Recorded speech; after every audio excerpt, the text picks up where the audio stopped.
When you're choosing a Medigap plan, you want to be really careful about choosing it based on the name of the company.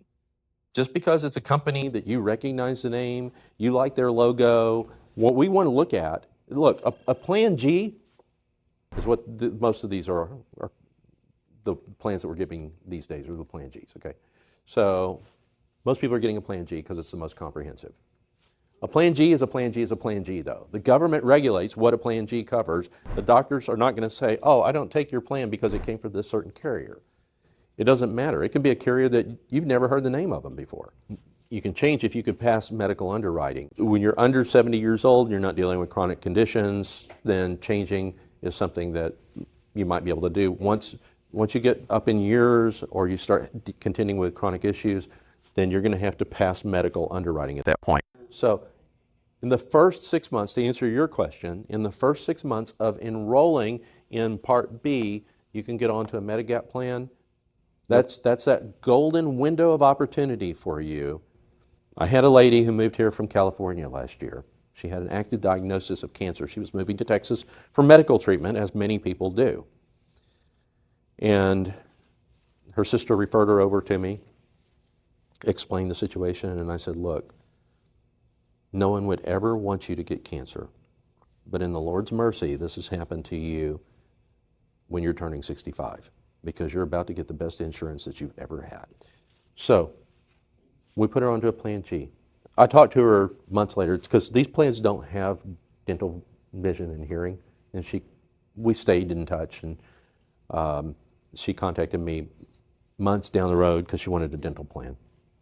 And she said, Rodney, everything that you told me was true. She said, I paid my $240 deductible, my first doctor visit. I've had chemotherapy. I've had radiation, everything. They've never asked me for another dime. So there is a particular company that I'm not going to name the name of that does this very well. I like them. I can write for a whole variety of companies. But if my wife and I were going to get on to Medigap, we would go with this particular company and a particular plan that they have. So there's a standard Plan G. There's also a high deductible Plan G.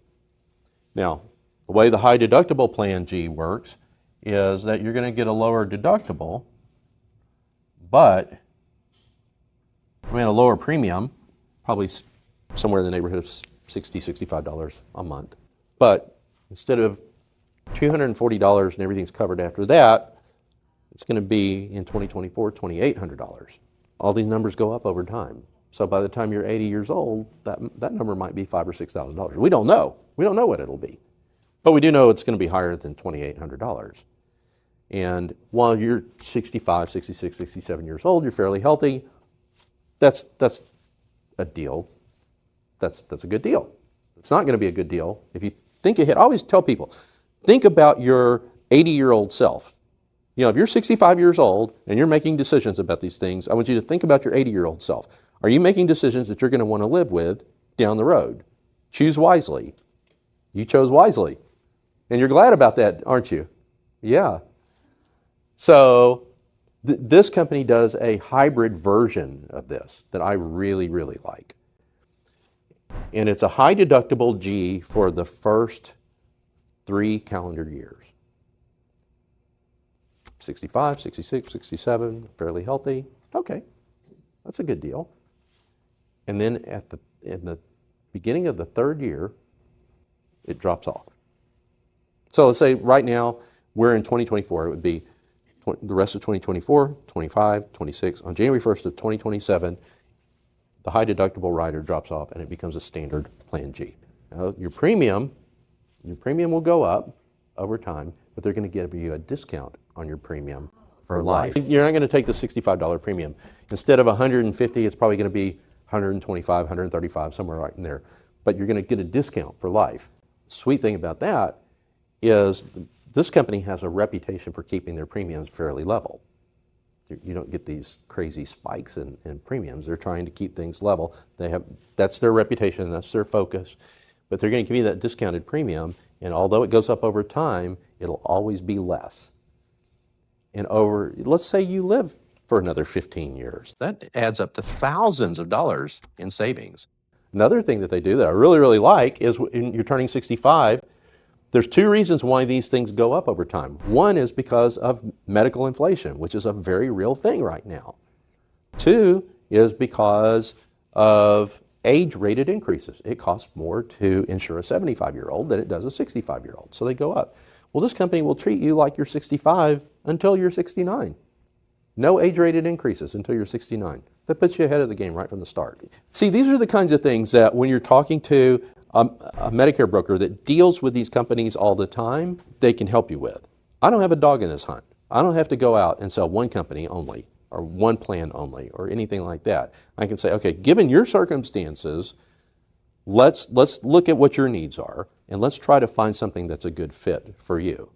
And that would be a very good fit for me. Prescription drugs. So most Part D prescription drug plans have tiers of drugs, tiers 1 through 5.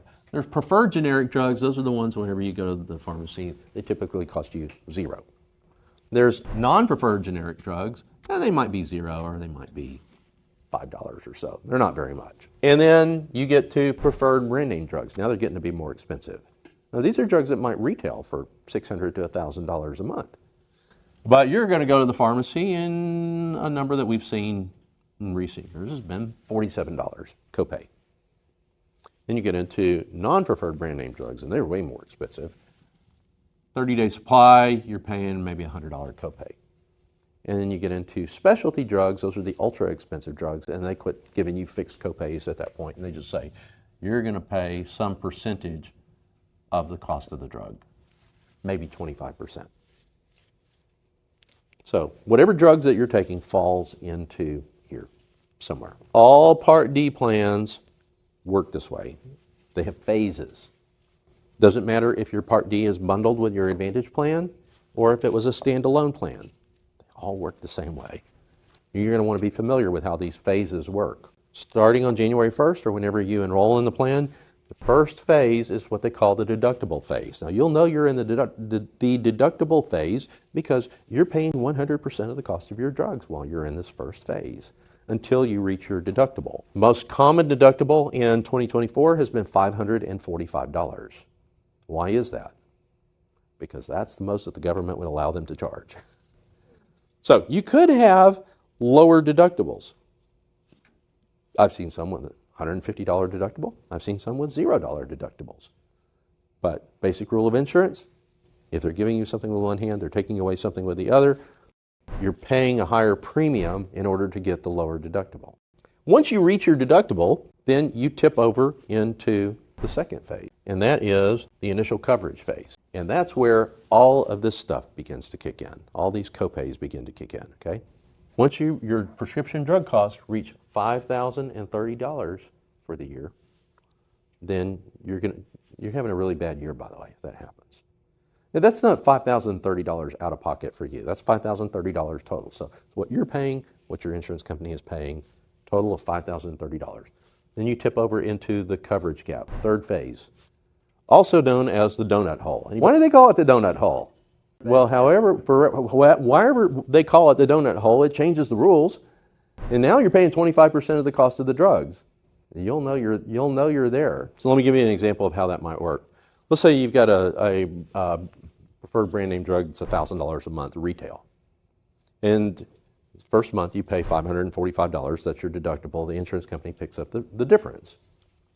Well, the second month, your initial coverage phase is in effect, and you're paying only your deductible, $47 a month.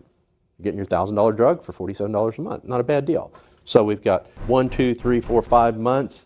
6 months, we're past $5,030. Now we're in the donut hole. You go to the pharmacy and they say instead of $47, they say that'll be $250. And you're like, what? Wait a minute. I've been paying less than $50 a month for that. Now I'm paying $250 a month. And not only is it that drug, it's all of your drugs are 25% of the cost because that drug, that problem drug, put you into the donut hole. Total cost of the drug. So it's what you're paying and what your insurance company is paying combined. It's everything. What does it actually cost? It's not just what you're out of pocket. Okay, so let's say you're having a really bad year and you got $8,000 in drug costs. Now you're going to tip over into the fourth phase. That's the catastrophic phase. Sounds terrible, doesn't it? It's really not that bad, because at that point, the insurance company is going to pay for all of your drugs. You pay zero until January 1st of the next year, and then it starts over again. Now that you understand all of that, this is how it is in 2024. The rules are going to change. Anyone heard of the Inflation Reduction Act?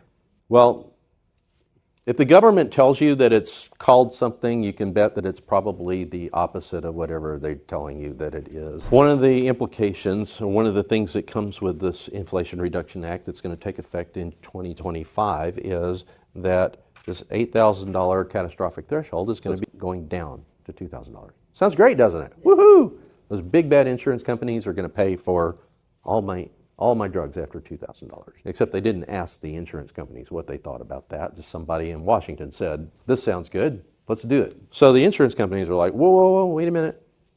Somebody's got to pay the bills. Somehow this is going to get paid for. Well, what is this going to do? For one thing, is that if the catastrophic threshold is at $2,000, then this gets compressed. This moves over to here. So you have your deductible phase, you have a very short initial coverage phase, and then you hit $2,000 and boom, you're in catastrophic. Donut hole goes away forever. Nobody's sad about seeing the donut hole go away. So that simplifies things. Instead of being 4 phases, it becomes 3 phases. But what do you say? Basic rule of insurance. They're giving you something with one hand, they're taking away something with the other hand. Something's got to give. What's going to happen? Well, one thing we know for sure is that this $545 is now going to become $590. So that's guaranteed, is that deductibles are going to go up. Premiums are probably going to go up. We said pretty typical prescription drug premium right now is about $50 a month. That might be $100 a month. We don't know. We haven't seen the plans for next year. Your drugs, where they land in these tiers, can move around. So something that might have been a preferred drug in the past might become a non-preferred drug in the future. These fixed copays, we're already seeing this on some of the plans, they're becoming percentages. So even though you don't have the donut hole, you're still back to paying the 25% or whatever it is. Everybody who has Medicare, tell your friends, it doesn't matter if you have an Advantage plan or you have a standalone prescription drug plan, everybody who has Medicare this year needs to have their prescription drug plan looked at. You've got my phone number, y'all call me, that's what I'm here for. I have to get a permission slip from you to do that. It's called a scope of appointment, and we'll get a list of your drugs, we'll check your plan, we'll check what plans are available in 2025 because they're all going to change, and we will take a look at that for you. Everybody needs to have that checked because it's going to change. This is going to be the most disruptive year in the entire 60-year history of Medicare. And for the people who neglect to do that, they'll get an annual notice of change in September from their carriers. Who reads that stuff? Oh, letter from my insurance company, throw it in the trash. Only the engineers read that stuff. You're married to one, you know. So those are things that people don't typically pay attention to. And then they don't realize something's going on until January, and they show up at the pharmacy, and all of a sudden the pharmacist is telling them something's not the same as it used to be. We like things to be predictable. We don't like change. We like things we want to know what we're planning, what we're getting into. Well, things are going to change next year, so you need to know ahead of time. Every Part D plan has preferred pharmacies and standard pharmacies. And when I'm working with someone, we're going to get your prescription drug list, and we're going to say, okay, what are the pharmacies that you're most likely to go to? And you tell me your pharmacies. Go to this pharmacy, this pharmacy. Okay. I can say, if you go to this pharmacy, it's going to cost you probably about this much. We can give you we can model that. If you go to this pharmacy, pharmacy B, it's probably going to cost you this much. Pharmacy C is probably going to cost you this much. There's a lot of moving parts to all of this, but we've got computer models that we can use to help you figure that stuff out. And it's not perfect, but it's going to give you a pretty good idea. So they're going to, but that's going to be bundled with their Advantage plan, and that means they need to have their Advantage plan bundled. So we were talking about what are some of the trade-offs here. Being in an Advantage plan, having your prescription drug coverage bundled does not insulate you from what's going on here. Just because you have a zero premium over here, what's going to happen with these? Well, some of these extra benefits that they're offering you over here, they're going to start to pull back on some of that stuff. Yeah, you can switch pharmacies if you need to. You just have to tell your doctor, send my prescription over to this other pharmacy. There's the option of going outside of your Part D, which means that your drug purchases are not counting toward any of these thresholds or deductibles. But you could go outside of your Part D plan if it makes more sense. And you could use like a good RX. There's a number of discount card type services out there in addition to that are listed on there. There's another option, and that is your doctor might send your prescription to a certified Canadian pharmacy. You need to talk with your doctor about these things and ask them. Key word in there is certified. Don't just fall for anything online, but they are regulated. Medicare Plan